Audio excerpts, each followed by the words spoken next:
అదే RTV app వార్తల్ని క్షణాల్లో చదివే అవకాశం ఉంటుంది. ఒక న్యూస్ పేపర్, ఒక టెలివిజన్ ఛానల్ మీ చేతుల్లో ఎప్పుడూ ఉంటాయి.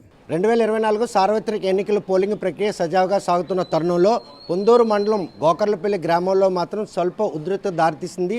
వైసీపీ టీడీపీ నేతల మధ్యన పోలింగ్ కేంద్రంలో జరిగినటువంటి ఘర్షణలో వైసీపీకి చెందినటువంటి సంపదరావు సూర్యనారాయణ, అదేవిధంగా చింతాడ యతేంద్ర, అదేవిధంగా చింతాడ జీవికేశ్వర భాస్కర్రావు, జీవరత్న భాస్కర్రావుకు మాత్రం తీవ్ర గాయాలయ్యాయి. వీరి ముగ్గురును కూడా రిమ్స్ ఆసుపత్రి క్యాజువల్ తీసుకొచ్చారు. సీరియస్గా ఉంటున్న జీవరత్న భాస్కర్కి మాత్రం ఈరోజు వైద్య పరీక్షలు చేస్తున్నారు. ఈ విషయంలో ఎక్కడ కూడా ఎటువంటి సంఘటనలు చోటు చేసుకోకుండా చేసినటువంటి ప్రయత్నాలు మాత్రం పూర్తిగా వైఫల్యం చెందని స్పష్టమవుతుంది.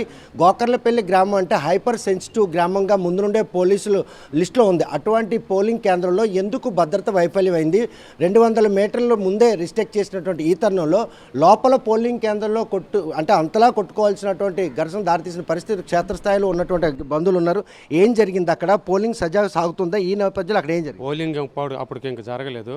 మేము ఏజెంట్లను వేస్తుండగా నువ్వెవడు ఉండడానికని వాళ్ళు తోసినారు.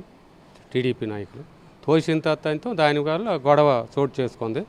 ఆ గొడవలోనైతే బయటికి పారు వచ్చినాము. అందరం తోసుకొని పారు వచ్చిన తర్వాత యువతలకి ఆయన వచ్చేసి కాలు స్లిప్ అయిపోయి పడిపోయిన తర్వాత ఏకబొమ్మడగా కర్రలతోని రాడ్డులతోని దాడి చేసి కొట్టారు. అంటే ఘర్షణ లోపల జరిగితే జరిగిన తర్వాత బయటికి పారు వచ్చినారు. బయటికి అందరం తోసుకొని పారు వచ్చిన తర్వాత నువ్వెంత నేనెంత అనుకుని అందరం ఉభయం పారు వచ్చిన తర్వాత వాళ్ళు కర్రలు తెచ్చారు. వాళ్ళ స్థావరం అది. కర్రలు తెచ్చి ఆ పోలింగ్ బూత్ దగ్గర అలా అది పోలింగ్ మా ఒట్టి చేతులతోనున్నాం. మాకు అడవులు కాడ ఎట్లేవు. మేము అటువైపు నుండి పోనాం. వాళ్ళు రాళ్ళు ముందు తీసుకున్నారు. రాళ్ళు దాడి చేసిన తర్వాత మేము ఎటోలో పాసిపోనాం. ఇతను ఆ లోపల ఉండిపోయిన తర్వాత వాళ్ళ కర్రలు తెచ్చి కర్రలు రాడ్డులతోని కొట్టారు. జీవరత్న ఈ ఘటనలో ఎంతమంది మీ వాళ్ళు గాయపడ్డారు? అదేవిధంగా టీడీపీ ముగ్గురు గాయపడ్డారు. ముగ్గురికి దెబ్బలు తగిలి, ఉన్నోళ్ళకి ఎవరికి ఏడు తగలేదు.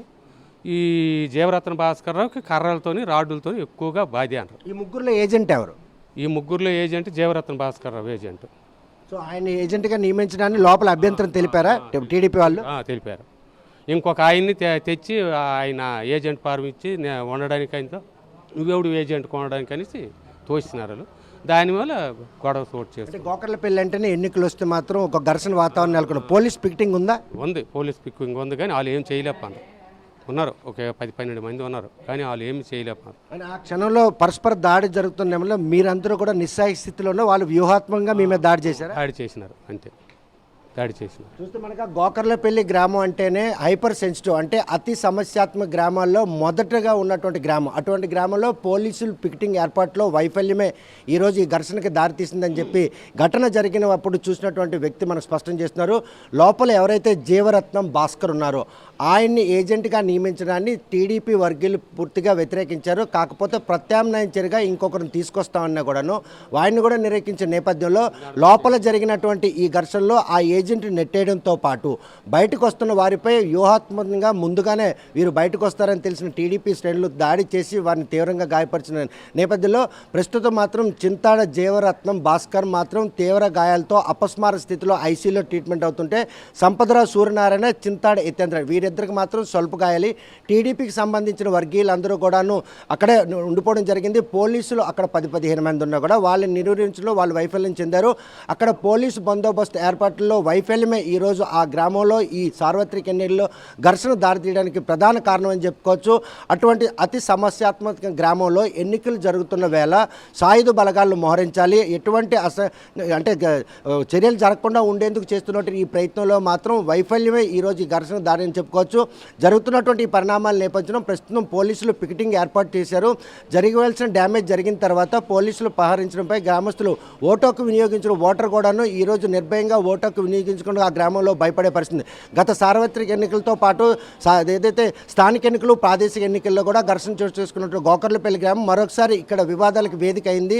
ఇందులో మాత్రం వైసీపీకి సంబంధించిన ముగ్గురుపై పూర్తిగా దాడి చేసిన ఘటనలో జీవరత్న భాస్కర్రావు ప్రస్తుతం ఐసీయూలో అపస్మార స్థితిలో ట్రీట్మెంట్ పొందుతున్నారు. ఆయన పరిస్థితి విషమంగా ఉందని వైద్యులు చెప్పడంతో బంధువులు అందరూ ఆందోళన చెందుతున్నారు. మరి ఆ గ్రామంలో పోలింగ్ ప్రక్రియ సాయంత్రం 6 వరకు కొనసాగుతుందా లేకపోతే ఎటువంటి ఘటనలు చోటు చేసుకుంటే భయం మాత్రం ప్రస్తుతం పోలీసులు నెలకొని పోలీసు బలగాలు మాత్రం ఇప్పటికే మోహరించారు. ఎన్నికల అధికారులు కూడా ఈ విషయంలో విధులు నిర్వహణ కూడా వారు కూడా భయపడుతుంది. ఎందుకంటే పోలింగ్ కేంద్రంలో జరిగినటువంటి ఈ ఘర్షణ వారికి కూడా సెక్యూరిటీ లేదనే విషయం మాత్రం స్పష్టం చేస్తుంది. గోకర్లపల్లి ఓటర్లు తమ ఓటు హక్కును వినియోగించుకోవడానికి అవసరమైన అన్ని చర్యలు ఎన్నికల అధికారులు చేపట్టిన అవసరం ఎంతైనా ఉంది. వీడియో జర్నలిస్ట్ రామకృష్ణతో సత్యం, RTV శ్రీకాకుళం. మరిన్ని వీడియోస్ కోసం ఛానల్ ని సబ్స్క్రైబ్ చేయండి. లేటెస్ట్ అప్డేట్స్ కోసం వాట్సాప్ ఛానల్ ని ఫాలో చేయండి. అండ్ లింక్ డిస్క్రిప్షన్ లో ఉంది.